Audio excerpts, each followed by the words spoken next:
శుభోదయం. దూరదర్శన్ ప్రభాత వార్తలకు స్వాగతం. నేను అక్రమ్ పాషా. వార్తల్లో ముందుగా ముఖ్యాంశాలు. మన్ కీ బాత్ ద్వారా ప్రజలతో సంభాషించనున్న ప్రధానమంత్రి నరేంద్ర మోదీ ఈ ఉదయం 11 గంటలకు దూరదర్శన్ ఆకాశవాణి కేంద్రాల్లో ప్రధాని ప్రసంగం పూర్తయిన వెంటనే దూరదర్శన్ యాదగిరిలో తెలుగు అనువాదం ప్రసారం. కేంద్రం రాష్ట్రాలు కలిసి పనిచేస్తే సాధ్యం కానిదేదీ లేదన్న ప్రధాని మోదీ అభివృద్ధి మరింత వేగం పుంజుకోవాలని నీతి ఆయోగ్ సమావేశంలో వెల్లడి. తెలంగాణ రైజింగ్ 2047 నినాదంతో ముందుకెళ్తామన్న సీఎం రేవంత్ రెడ్డి 10 ఏళ్లలో $1 ట్రిలియన్ జీఎస్డీపీ సాధించడమే లక్ష్యమని నీతి ఆయోగ్ సమావేశంలో వెల్లడి. కరోనా వ్యాప్తి నేపథ్యంలో అప్రమత్తంగా ఉన్నామన్న కేంద్ర వైద్య శాఖ. రాష్ట్రంలో కరోనా వ్యాప్తి, సీజనల్ వ్యాధులపై వైద్యారోగ్య మంత్రి దామోదర రాజనరసింహ సమీక్ష. అట్టహాసంగా కొనసాగుతున్న మిస్ వరల్డ్ పోటీలు, చేనేత వస్త్రధారణలో మెరిసిన పోటీదారులు. కేరళను తాకిన నైరుతి రుతుపవనాలు జూన్ 1 కల్లా తెలంగాణకు వ్యాప్తి. ఈ ఏడాది సాధారణం కంటే ఎక్కువ వర్షపాతం నమోదయ్యే అవకాశం ఉందన్న వాతావరణ శాఖ. ఇంగ్లండ్తో టెస్ట్ సిరీస్కు భారత జట్టును ప్రకటించిన బీసీసీఐ. సారథిగా శుభ్మన్ గిల్, వైస్ కెప్టెన్గా రిషబ్ పంత్, తెలుగు ఆటగాళ్లు మొహమ్మద్ సిరాజ్, నితీష్ కుమార్ రెడ్డికి జట్టులో చోటు. వార్తల్లోని వివరాలు. ప్రధానమంత్రి ప్రతి నెల తన మనసులోని మాటలను దేశ ప్రజలతో పంచుకునే మన్ కీ బాత్ కార్యక్రమం ఈరోజు 11 గంటలకు దూరదర్శన్ ఆకాశవాణిలో ప్రసారం కానుంది. 122వ మన్ కీ బాత్ సంచిక Doordarshan YouTube, all India radio YouTube ఛానల్లో కూడా ప్రసారం అవుతుంది. హిందీ ప్రసంగం ముగిసిన వెంటనే తెలుగు అనువాదం దూరదర్శన్ యాదగిరిలో ప్రసారం అవుతుంది. उम्मीदें नए भारत की। महीने के आखिरी रविवार का रहता है इंतजार। ब्रह्मपुत्र के घाट से हिमालय के विस्तार तक होती है मन की बात प्रधानमंत्री के साथ। आकाशवाणी और दूरदर्शन के सभी चैनलों पर आप भी माननीय प्रधानमंत्री के मन की बात का हिस्सा बन सकते हैं। इसके लिए आप अपने सुझाव post box number 111 Akashvani Delhi पर भेज सकते हैं। नमो ऐप या माई गॉव के ओपन फोरम में पोस्ट कर सकते हैं। तो याद रखें, रविवार सुबह 11 बजे मन की बात। मन की बात है जन जन की बात। కేంద్రం రాష్ట్రాలు టీమిండియాలా పనిచేస్తే సాధ్యం కానిదేదీ లేదని ప్రధాని నరేంద్ర మోదీ అన్నారు. ఢిల్లీలోని భారత్ మండపంలో ప్రధాని మోదీ అధ్యక్షతన నీతి ఆయోగ్ సమావేశం నిర్వహించారు. ఈ భేటీలో అన్ని రాష్ట్రాల ముఖ్యమంత్రులు పాల్గొన్నారు. ఈ సందర్భంగా రాష్ట్రాల అభివృద్ధికి తీసుకోవాల్సిన చర్యలపై ప్రధాని దిశానిర్దేశం చేశారు. అనంతరం మోదీ మాట్లాడుతూ 2047 నాటికి వికసిత్ భారత్గా మారడంపైనే అందరి దృష్టి ఉండాలని సూచించారు. ప్రతి రాష్ట్రం, నగరం, గ్రామాన్ని వికసిత్గా మార్చడమే తన లక్ష్యమని తెలిపారు. కలిసి పనిచేస్తే లక్ష్యం చేరేందుకు 2047 వరకు వేచి ఉండే పనే లేదని చెప్పారు. ప్రభుత్వ విధానాలు ప్రజల జీవితాల్లో మార్పు తెచ్చేలా ఉండాలని సూచించారు. 140 కోట్ల మంది ఆకాంక్షలు నెరవేర్చేందుకు పనిచేయాలని దిశానిర్దేశం చేశారు. శ్రామిక శక్తిలో మహిళా వాటా పెరగాలన్నారు. దేశంలో పట్టణీకరణ వేగంగా జరుగుతోందన్న మోదీ భవిష్యత్ నగరాల అభివృద్ధికి మరింత కృషి చేయాలని వెల్లడించారు. నగరాల అభివృద్ధికి ఆవిష్కరణ, స్థిరత్వం ఇంజన్లుగా ఉండాలని చెప్పారు.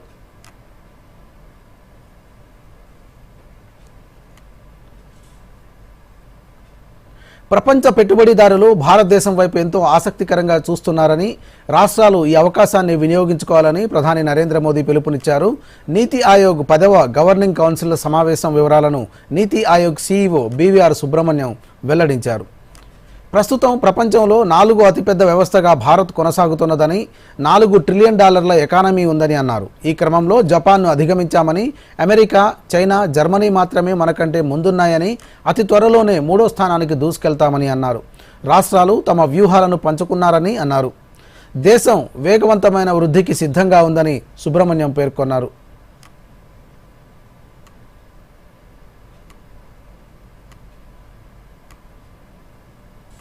The country is at a takeoff stage where it can grow very, very rapidly, as has been done by many countries in the past.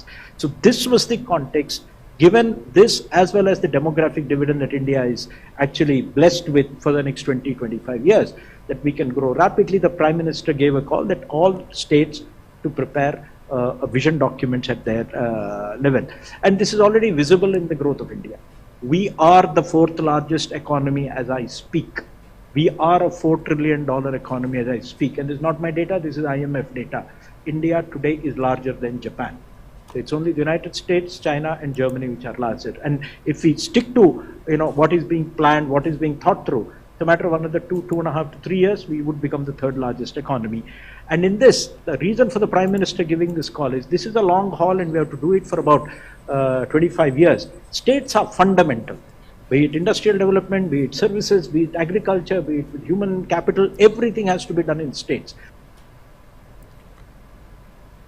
భారతదేశం రాష్ట్రాల సమాఖ్యాన్ని అన్ని రాష్ట్రాల కేంద్రపాలిత ప్రాంతాల సమగ్ర స్థిరమైన అభివృద్ధితోనే అభివృద్ధి చెందిన భారతదేశం సాకారమవుతుందని ముఖ్యమంత్రి రేవంత్ రెడ్డి స్పష్టం చేశారు. ఢిల్లీలో ప్రధాని నరేంద్ర మోదీ అధ్యక్షతన జరిగిన నీతి ఆయోగ్ సమావేశంలో తెలంగాణ సీఎం రేవంత్ రెడ్డితో పాటు ఇతర రాష్ట్రాల ముఖ్యమంత్రులు, లెఫ్టినెంట్ గవర్నర్లు పాల్గొన్నారు. ఈ సందర్భంగా తెలంగాణ రైజింగ్ 2047 నినాదాన్ని ప్రధాని ముందుంచారు. అనంతరం రేవంత్ రెడ్డి మాట్లాడుతూ దేశ పురోభివృద్ధి ప్రతి రాష్ట్రంలో అభివృద్ధితో ముడిపడి ఉంటుందని అన్నారు. అందుకే వేగంగా అభివృద్ధి చెందుతున్న రాష్ట్రాలకు మద్దతుగా నిలవడంతో పాటు ఆయా రాష్ట్రాల సామర్థ్యాలను ఉపయోగించడం అత్యవసరమని తెలిపారు. అదే సమయంలో వెనుకబడిన రాష్ట్రాలకు అవసరమైన ప్రతి సహాయాన్ని అందించాలని కోరారు. జాతీయ వృద్ధిలో సమానత సాధించడానికి ఈ సమతుల్యత చాలా కీలకమని స్పష్టం చేశారు. తెలంగాణ ప్రజల తరపున తెలంగాణ రైజింగ్ 2047 అనే నినాదంతో తమ కార్యాచరణను సమర్పిస్తున్నామని వెల్లడించారు. $1 ట్రిలియన్ GSDP సాధించే రాష్ట్రాల జాబితాలో తెలంగాణ మొదటి స్థానంలో ఉండాలని కోరుకుంటున్నామని అన్నారు. ఈ లక్ష్యం 15 ఏళ్లలో సాధ్యమవుతుందని చెప్పారు. జనాభాలో సగమైన మహిళలకు సమాన అవకాశాలను కల్పించాలని, మహిళా స్వావలంబన, పెట్టుబడులు, చలనశీలత, ఆర్థికాభివృద్ధికి దన్నుగా నిలిచే పథకాలను రూపొందించామని స్పష్టం చేశారు.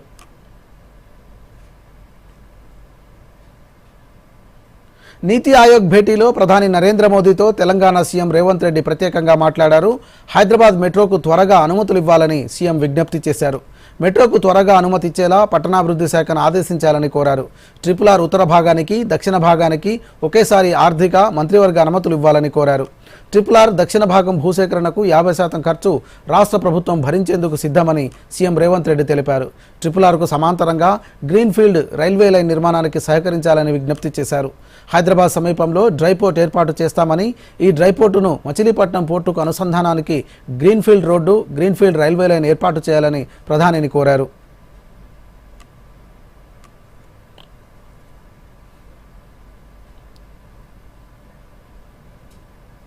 గ్రామీణ ప్రాంత విద్యార్థుల నైపుణ్యాలకు సానబెట్టి మట్టిలో మాణిక్యాలను వెలికి తీయాలనే లక్ష్యంతో కేంద్ర ప్రభుత్వం నడుపుతున్న జవహర్ నవోదయ పాఠశాలలు గొప్ప ఫలితాలు సాధిస్తున్నాయి. విద్యతో పాటు వసతి, పౌష్టికాహారం, క్రీడా నైపుణ్యం ఇలా విద్యార్థులు సర్వతోముఖాభివృద్ధికి జవహర్ నవోదయ పాఠశాలలు ఎంతగానో తోడ్పడుతున్నాయి. కామారెడ్డి జిల్లా పరిధిలోని నిజాం సాగర్లో నవోదయ పాఠశాల ఉండగా ఎంపీ అరవింద్ ప్రోత్సాహంతో జిల్లాకు మరో 2 నవోదయ పాఠశాలలు మంజూరయ్యాయి. వీటి నిర్మాణ పనులు శరవేగంగా జరుగుతున్నాయి.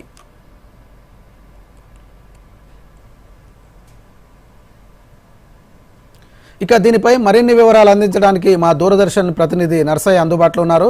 నర్సయ్య, చెప్పండి, జిల్లాలో నవోదయ పాఠశాలల ఏర్పాటు ఎలా సాగుతోంది? పాషా గారు, గుడ్ మార్నింగ్.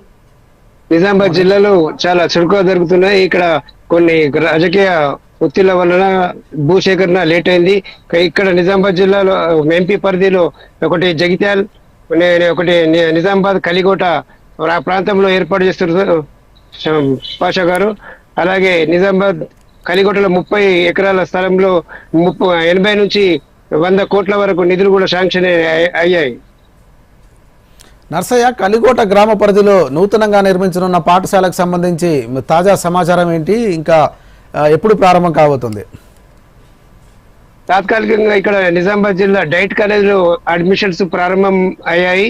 అదే కాకుండా కలికోటలో 30 ఎకరాల స్థలాన్ని కూడా అక్కడ సేకరణ చేసినట్లు, అదేవిధంగా 80 నుంచి 100 కోట్ల నిధులు కూడా శాంక్షన్ చేసినట్లు ఇప్పుడు అడ్మిషన్ తాత్కాలికంగా ఇక్కడనే ఉన్న డైట్ కాలేజీలో ఏర్పాటు చేస్తున్నారు. రైట్, ధన్యవాదాలు నర్సయ్య. ఇప్పుడు ఇక్కడ పేరెంట్ కమ్ కార్పొరేటర్ ఉన్నారు, ఎర్రం సుధీర్ అని చెప్పి వారు మాట్లాడతారు. నమస్కారం అండి, నేను ఎర్రం సుధీర్. మనకి గతంలో చూసుకున్నట్టయితే ఈ నవోదయాలు మన ఎంపీ గారి ప్రత్యేక చొరవతోని మన నిజామాబాద్ పార్లమెంట్ సెగ్మెంట్ లో కొరుట్ల మరియు నిజామాబాద్ రూరల్ సెగ్మెంట్ లో ఏర్పాటు చేసుకోవడం జరిగింది. ఇప్పుడు శాంక్షన్ అయినాయి, పనులు కూడా ప్రారంభమవుతున్నాయి. అయితే గత సంవత్సరమే ప్రారంభం కావాల్సిన ఈ రూరల్ మండలానికి చెందిన కలిగొట్ట గ్రామానికి చెందిన మన నవోదయ కళాశాల కొన్ని రాజకీయ ఒత్తిళ్ల వల్ల ఇక్కడ బోధన్ శాసనసభ్యులు సుదర్శన్ రెడ్డి గారు మన బోధన్ షుగర్ ఫ్యాక్టరీ ల్యాండ్ ఏవైతే ప్రైవేట్ ల్యాండ్ చూపించి అక్కడ ఏర్పాటు చేయాల్సిందిగా కోరారు. కాబట్టి అవి ప్రైవేటీకరణకు చెందిన ల్యాండ్లుగా భావించి అక్కడ నవోదయ పాఠశాల ఏర్పాటు చేయడం కుదరదని అవి రద్దు చేయడం జరిగింది. ఈ ఒక సంవత్సరం కాలయాపన చేయడం వల్ల మనకు ఈ పాఠశాల నిర్మాణానికి కొంచెం ఆటంకం కలిగి ఈ రోజు మనము ప్రత్యేక ఇప్పుడున్న పరిస్థితులకు అనుగుణంగా ఇక్కడ డైట్ కళాశాలలో ఎంపీ గారు మన కలెక్టర్ గారితో ప్రత్యేకంగా మాట్లాడి రైట్ ధన్యవాదాలు నర్సయ్య. దేశవ్యాప్తంగా పలు రాష్ట్రాల్లో కరోనా కేసులు నమోదవుతున్న నేపథ్యంలో కేంద్ర వైద్య శాఖ స్పందించింది. అప్రమత్తంగా ఉన్నామని, కరోనా కేసుల నమోదుపై సమీక్ష చేస్తున్నట్లు తెలిపింది. కొన్ని రాష్ట్రాల్లో కరోనా కేసుల నమోదుపై సమీక్షిస్తున్నామని, కేరళ, తమిళనాడు, కర్ణాటక, మహారాష్ట్రలో కరోనా కేసులు నమోదయ్యాయని తెలిపింది. వైరస్ సోకిన వారు ఇంటి వద్దే చికిత్స తీసుకుంటున్నారని కేంద్ర వైద్య శాఖ ఓ ప్రకటన విడుదల చేసింది.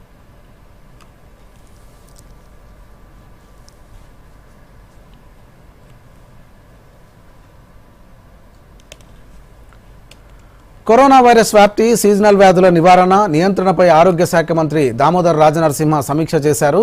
ఆరోగ్యశ్రీ ట్రస్ట్ కార్యాలయంలో జరిగిన ఈ సమావేశంలో ఉన్నతాధికారులు పాల్గొన్నారు. భారత్, ఇతర దేశాల్లో ఉన్న కోవిడ్ పరిస్థితులను అధికారులు, ఎపిడమాలజిస్టులు మంత్రికి వివరించారు. కొన్ని దేశాల్లో కోవిడ్ కేసులు స్వల్పంగా పెరిగినప్పటికీ హాస్పిటలైజేషన్ చాలా తక్కువగా ఉందని అన్నారు.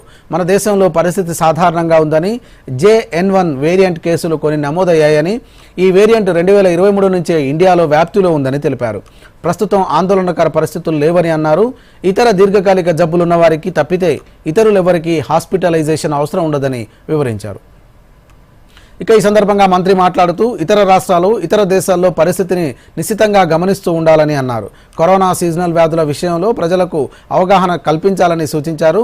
కోవిడ్ గురించి ఆందోళన చెందాల్సిన అవసరం లేదని మంత్రి చెప్పారు.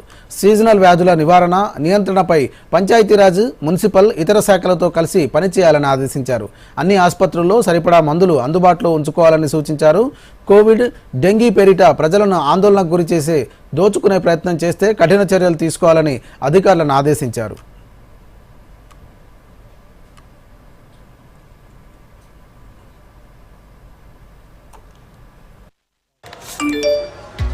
తక్కువ కాలంలో ఎక్కువ లాభాలు జస్ట్ ఒక్క క్లిక్ లోనైనా వా! చిక్కుకున్నాడు. తెలియని లింక్స్ ని క్లిక్ చేయకండి. RBI అంటోంది, తెలివిగా ఆలోచించండి, అప్రమత్తంగా ఉండండి. వార్తలకు తిరిగి స్వాగతం. తెలంగాణ సీఎం రేవంత్ రెడ్డిపై బీఆర్ఎస్ వర్కింగ్ ప్రెసిడెంట్ కేటీఆర్ వ్యాఖ్యలపై దుమారం మొదలైంది. ముఖ్యమంత్రిని ఉద్దేశించి కేటీఆర్ చేసిన వ్యాఖ్యలపై కాంగ్రెస్ నేతలు తీవ్రంగా మండిపడుతున్నారు. సీఎం రేవంత్ రెడ్డిపై కేటీఆర్ నిరాధార ఆరోపణలు చేస్తున్నారని విమర్శించారు. మరిన్ని వివరాలు చూద్దాం.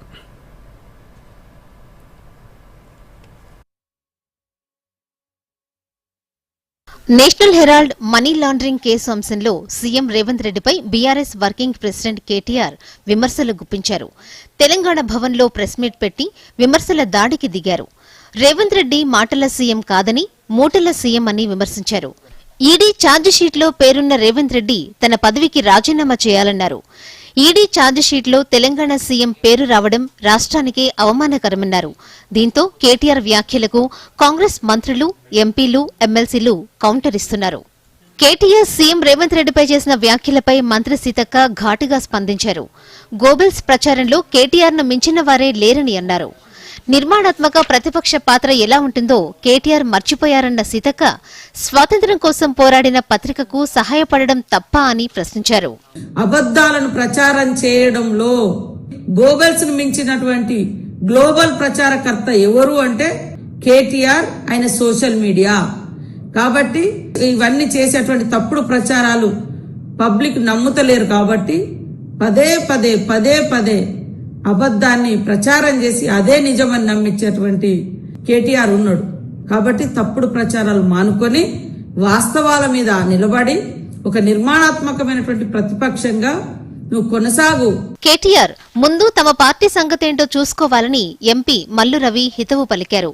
రాష్ట్ర ప్రయోజనాలు, ప్రాజెక్టుల కోసమే రేవంత్ రెడ్డి కేంద్ర మంత్రుల్ని కలిసేందుకు ఢిల్లీ వెళ్తున్నారని, కేసీఆర్ ప్రధాన ప్రతిపక్ష నేతగా ఉండి కూడా అసెంబ్లీకి రావట్లేదని దుయ్యబట్టారు. సీఎం రేవంత్ రెడ్డిపై కేటీఆర్ నిరాధార ఆరోపణలు చేస్తున్నారని టీపీసీసీ చీఫ్ మహేష్ కుమార్ గౌడ్ అన్నారు. ఒకళ్ళు పోటీపడి బహిరంగంగా తిట్టుకునే స్థాయికి వచ్చారు. ముందు దాని సంగతి చూసుకోండి కేటీఆర్. మీ పార్టీ సంగతి, మీ పార్టీలో జరుగుతున్నటువంటి ఈ ఆధిపత్య పోరును దాన్ని సరిచేసుకోండి.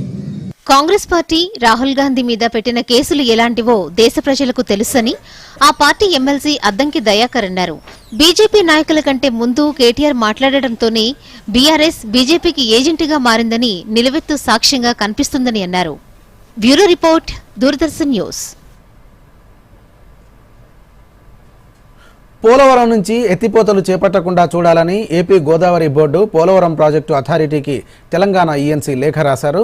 పోలవరం డెడ్ స్టోరేజ్ నుంచి ఎత్తిపోసేందుకు ఏపీ సిద్ధమైన నేపథ్యంలో ఈ లేఖ రాసింది. తెలంగాణ ప్రాజెక్టులకు నీటి లభ్యత లేదని ఆంధ్రప్రదేశ్ చెబుతోందని అన్నారు. ఇక తెలంగాణ చేపడుతున్న ప్రాజెక్టులకు అభ్యంతరం చెబుతూ ఏపీ ప్రాజెక్టులు చేపట్టడం ఏంటని ప్రశ్నించారు. పోలవరం నుంచి ఏపీ ఎత్తిపోతలు చేపట్టడం తగదని అన్నారు. డెడ్ స్టోరేజ్ నుంచి ఎత్తిపోతల సిడబ్ల్యూసీకి అనుమతులు విరుద్ధమని వాదన వినిపించారు. తక్షణమే జోక్యం చేసుకుని ఏపీని నిలువరించారని కోరింది. గోదావరి డెల్టా అవసరాలకు నష్టం జరుగుతుందని పేర్కొంది.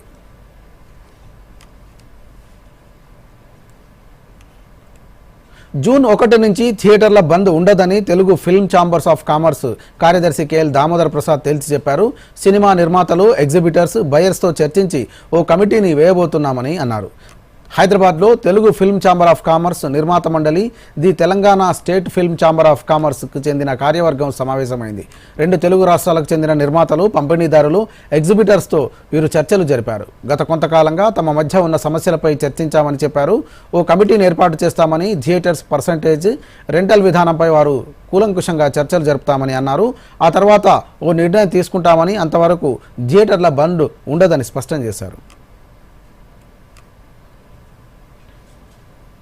ప్రపంచ సుందరిని ఎంపిక చేసే పోటీలు అట్టహాసంగా సాగుతున్నాయి. ఇందులో భాగంగా నిన్న రాత్రి హైదరాబాద్లోని ఓ హోటల్లో మిస్ వరల్డ్ పోటీదారుల ఫ్యాషన్ షో జరిగింది. దీంట్లో పోటీదారులు తెలంగాణ సాంప్రదాయ చేనేత వస్త్రధారణతో ర్యాంప్పై సందడి చేశారు. అనంతరం ప్రపంచ ప్రఖ్యాత డిజైనర్లు రూపొందించిన ఆధునిక ఫ్యాషన్ డ్రెస్లతో ర్యాంప్ వాక్ చేశారు.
Work from home, high salary, just ఒక్క క్లిక్ లో. అరే వా,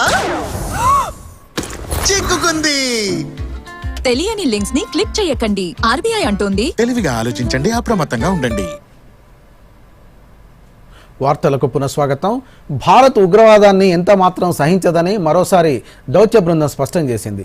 ఎంపీ సంజయ్ కుమార్ ఝా నేతృత్వంలోని దౌత్య బృందం జపాన్లోని భారత రాయబార్ల కార్యాలయంలో ప్రవాస భారతీయులతో సంభాషించింది. ఏప్రిల్ 22న పహల్గాంలో జరిగిన భయంకరమైన ఉగ్రదాడులతో పాకిస్తాన్ పాత్రను స్పష్టంగా వివరించింది. ఆపరేషన్ సింధూర్ ద్వారా భారతదేశం పాకిస్తాన్, పాక్ ఆక్రమిత కశ్మీర్లోని ఉగ్రవాద స్థావరాలను ఎలా నాశనం చేసిందో స్పష్టంగా వెల్లడించింది.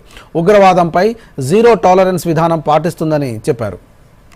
ఇక మరోవైపు శివసేన ఎంపీ శ్రీకాంత్ షిండే నేతృత్వంలోని దౌత్య బృందం యుఏఈ పర్యటన ముగించింది. ఈ పర్యటన ఉగ్రవాదంపై పోరులో ఇరు దేశాల మధ్య సహకారాన్ని బలోపేతం చేసిందని ఎక్స్ వేదికగా శ్రీకాంత్ షిండే తెలిపారు.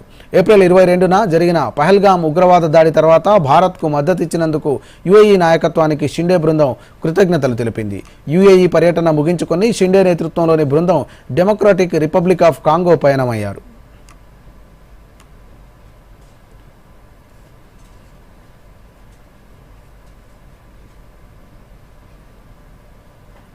ఆపరేషన్ సింధూర్తో భారత జాతి ఐక్యత నిరూపితమైందని కేంద్ర బొగ్గు గనుల శాఖ మంత్రి కిషన్ రెడ్డి అన్నారు.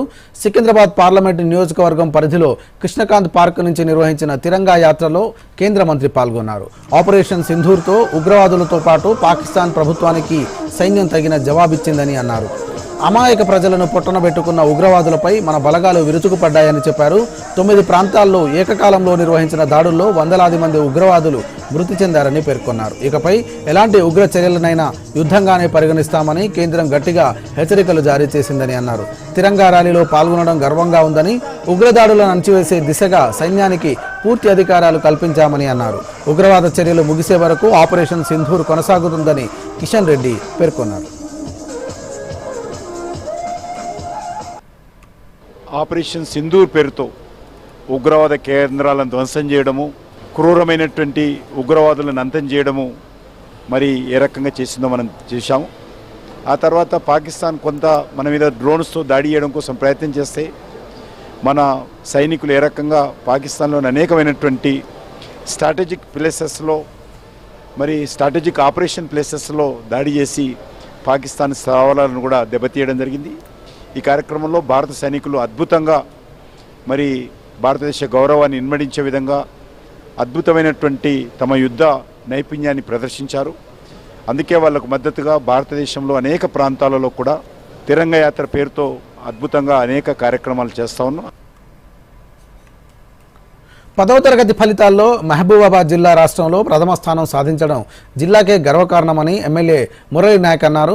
మహబూబాబాద్ జిల్లా కేంద్రంలోని ఏకశిలా పాఠశాలలో ఉపాధ్యాయులకు నిర్వహించిన వృత్యాంతర శిక్షణ కార్యక్రమానికి ముఖ్య అతిథిగా హాజరయ్యారు. ఈ సందర్భంగా ఎమ్మెల్యే మాట్లాడుతూ రాష్ట్రంలో 10వ తరగతి ఫలితాల్లో ప్రథమ స్థానం రావడానికి కారణమైన ఉపాధ్యాయులను అభినందించారు. భవిష్యత్తులో కూడా ఇదే విధంగా ఫలితాలను సాధించాలని ఆకాంక్షించారు. గ్రామీణ ప్రాంతాల్లోని పాఠశాలల్లో డ్రాప్అవుట్స్ లేకుండా 100% విద్యార్థులు పాఠశాలలకు హాజరయ్యే విధంగా ఉపాధ్యాయులు కృషి చేయాలని కోరారు. ఈ శిక్షణ కార్యక్రమంలో జిల్లా విద్యాశాఖ అధికారి రవీందర్ రెడ్డి, ఉపాధ్యాయులు పాల్గొన్నారు. మహబూబాబాద్ జిల్లా మొదటి స్థానంలో రావాలని చెప్పేసి వారు తీసుకున్నటువంటి శ్రమ ఎనలేనిది.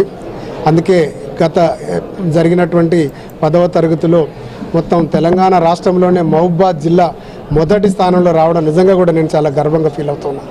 అదేవిధంగా మన డిఓ రవీందర్ రెడ్డి గారికి ప్రత్యేక కృతజ్ఞతలు తెలియజేస్తూ ముందు కూడా ఇప్పుడు జరగబోయే రాబోయే రోజుల్లో స్కూళ్ళల్లో డ్రాప్అవుట్స్ లేకుండా మనకు అక్కడ ఉన్నటువంటి అటెండెన్స్ 100% ఉండే విధంగా ఎక్కడైతే పిల్లలు స్కూల్స్కి రారని మారం చేస్తారో. ఎలక్ట్రోమాగ్నెటిక్ సర్వే అనంతరం ఎస్ఎల్బీసీ సొరంగం మార్గం పనులు పునఃప్రారంభిస్తామని మంత్రి ఉత్తమ్ కుమార్ రెడ్డి తెలిపారు. కృష్ణా నదీ జలాలు 70% తెలంగాణకు ఇవ్వాలని కృష్ణా బచావత్ ట్రిబ్యునల్ కోరామని మంత్రి అన్నారు. తక్కువ ఖర్చుతో రాష్ట్రంలోని అన్ని ప్రాజెక్టులను ఒక్కొక్కటిగా పూర్తి చేస్తున్నామని వివరించారు. నల్గొండ జిల్లా నకిరేకల్ నియోజకవర్గంలోని ఐటిపాముల లిఫ్ట్ ఇరిగేషన్ పనులను స్థానిక ఎమ్మెల్యే వేముల వీరేశంతో కలిసి మంత్రి పరిశీలించారు. ఈ సందర్భంగా మంత్రి మాట్లాడుతూ ఐటిపాముల లిఫ్ట్ ఇరిగేషన్ను ఈ ఏడాది డిసెంబర్లోగా పూర్తి చేసి 8,000 ఎకరాలకు సాగునీరు అందిస్తామని అన్నారు. డిస్ట్రిబ్యూటరీ కెనాల్ భూసేకరణ విషయంలో రాష్ట్ర ప్రభుత్వం రైతులకు మేలు జరిగే విధంగా చర్యలు తీసుకుంటామని అన్నారు. గంధమల్ల లిఫ్ట్ ఇరిగేషన్, రుణ్యాధిగాని కాలువ, ధర్మారెడ్డి కాలువ, పిల్లాయిపల్లి కాలువకు 500 కోట్లు మంజూరు చేసి పనులు వేగవంతానికి చర్యలు చేపట్టామని అన్నారు. కాలువల ద్వారా డిస్ట్రిబ్యూటర్ నెట్వర్క్ కానీ పైప్ లైన్ ద్వారా కానీ ఇరిగేషన్ శాఖ పూర్తి చేయడానికి సంపూర్ణ కృషి చేస్తాము. డిసెంబర్లోగా Aitipamula lift irrigation scheme పూర్తి చేసి 8,000 ఎకరాల ఆయకట్టు ఇవ్వడానికి ఇరిగేషన్ శాఖ సంపూర్ణ ప్రయత్నం చేస్తుంది. అదేవిధంగా ఉమ్మడి నల్గొండ జిల్లాలో గంధమల్ల రిజర్వాయరు కొన్ని రోజుల నుంచి ఆల్మోస్ట్ పనులు మూతపడి ఉండే. అయితే దానికి ల్యాండ్ అక్విజిషన్ ప్రాబ్లం అయితే నేను దాన్ని కెపాసిటీ 1.5 టీఎంసీకి తగ్గించి రివైజ్ శాంక్షన్ ఇచ్చి మరి పనులు మొదలు పెట్టమని చెప్పి ఆదేశాలు ఇవ్వడం జరిగింది. పాకిస్తాన్ ఉగ్రవాదంపై భారత సైన్యం చేసిన ఆపరేషన్ సింధూర్ విజయవంతమైన నేపథ్యంలో భారత భద్రతా దళాల ధైర్య సాహసాలకు దేశమంతా జేజేలు పలుకుతోంది. మన సైనికుల పరాక్రమాన్ని ప్రశంసిస్తూ తిరంగా ర్యాలీలు నిర్వహిస్తోంది. ఇందులో భాగంగా వికారాబాద్ జిల్లా తాండూరు పట్టణంలో తిరంగా యాత్ర నిర్వహణ సమితి ఆధ్వర్యంలో పార్టీలకు అతీతంగా భారీ ఎత్తున ర్యాలీ నిర్వహించారు. 75 అడుగుల పొడవైన త్రివర్ణ పతాకంతో ఈ ర్యాలీ పట్టణంలోని ప్రధాన వీధుల్లో సాగింది. ఇందిరా చౌక్ ప్రాంగణంలో వందే మాతరం జాతీయ గీతాలను ఆలపించి మాజీ సైనికులను సన్మానించారు. ఇందులో భారీ ఎత్తున యువకులు, ప్రజాసంఘ నాయకులు, వివిధ రాజకీయ పార్టీ నాయకులు పాల్గొన్నారు. ఈ సందర్భంగా పలువురు మాట్లాడుతూ ఉగ్రవాద పాకిస్తాన్పై ఆపరేషన్ సింధూర్ విజయ దుందుబి మోగించిందని అన్నారు. దేశం కోసం సైన్యం కోసం మనమని నినాదంతో ప్రతి ఒక్కరూ ముందుకు సాగాలని అన్నారు. దేశ సరిహద్దులో పోరాడే వీర సైనికుల ఆత్మవిశ్వాసం పొందే విధంగా ప్రతి పౌరుడు ఉండాలని అన్నారు.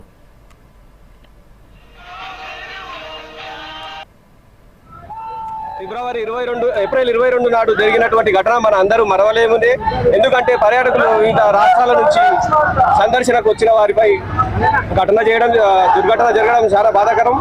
ఎందుకంటే మన ఒక స్వతంత్ర భారతదేశంలో ఇలాంటి చర్యలు జరగకూడదు. కానీ కొందరు ముష్కరులు పాకిస్తాన్ నుంచి వచ్చి ఇక్కడ మన దేశంలో అశాంతి నెలకొల్పాలని చూస్తున్నారు.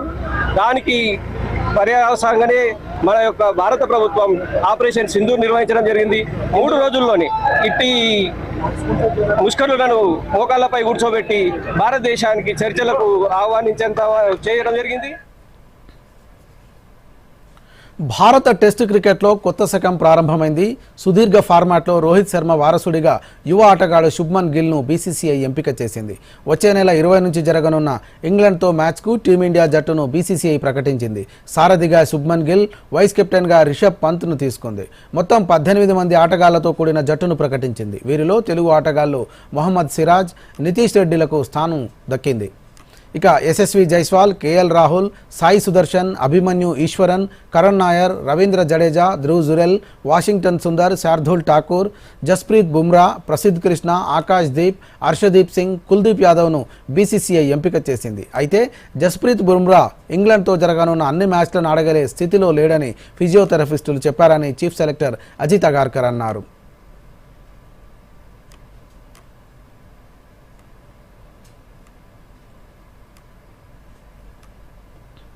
రైతులకు భారత వాతావరణ విభాగం చల్లని కబురు అందించింది. వ్యవసాయానికి ఊతమిచ్చే నైరుతి రుతుపవనాలు సాధారణం కంటే 8 రోజుల ముందే కేరళను తాకినట్లు ప్రకటించింది. ఇదే సమయంలో లక్షద్వీప్తో పాటు కేరళ, కర్ణాటక, తమిళనాడు, మిజోరం రాష్ట్రాల్లోని కొన్ని ప్రాంతాలకు రుతుపవనాలు విస్తరించినట్లు తెలిపింది. పశ్చిమ గాలులు, అవుట్గోయింగ్ లాంగ్ వేవ్ రేడియేషన్ తదితరాలను పరిగణలోకి తీసుకొని నైరుతి ప్రవేశంపై నిర్ధారణకు వచ్చామని, ఈసారి నైరుతిలో సాధారణం కంటే ఎక్కువ వర్షపాతం నమోదయ్యే అవకాశం ఉందని పేర్కొంది. మరోవైపు కేరళను ముందే తాకిన రుతుపవనాలు తెలంగాణ జూన్ 1న వచ్చే సూచనలున్నాయి. ఇక మరోసారి ముఖ్యాంశాలతో వార్తలు ముగిద్దాం. నమస్కారం. మన్ కీ బాత్ ద్వారా ప్రజలతో సంభాషించనున్న ప్రధానమంత్రి నరేంద్ర మోదీ ఈ ఉదయం 11 గంటలకు దూరదర్శన్, ఆకాశవాణి కేంద్రాల్లో ప్రధాని ప్రసంగం పూర్తయిన వెంటనే దూరదర్శన్ యాదగిరిలో తెలుగు అనువాదం ప్రసారం. కేంద్రం, రాష్ట్రాలు కలిసి పనిచేస్తే సాధ్యం కానిదేదీ లేదన్న ప్రధాని మోదీ, అభివృద్ధి మరింత వేగం పుంజుకోవాలని నీతి ఆయోగ్ సమావేశంలో వెల్లడి.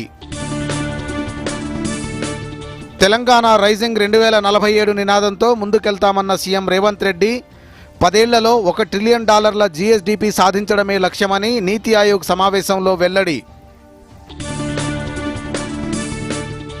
కరోనా వ్యాప్తి నేపథ్యంలో అప్రమత్తంగా ఉన్నామన్న కేంద్ర వైద్య శాఖ, రాష్ట్రంలో కరోనా వ్యాప్తి, సీజనల్ వ్యాధులపై వైద్యారోగ్య మంత్రి దామోదర రాజనరసింహ సమీక్ష.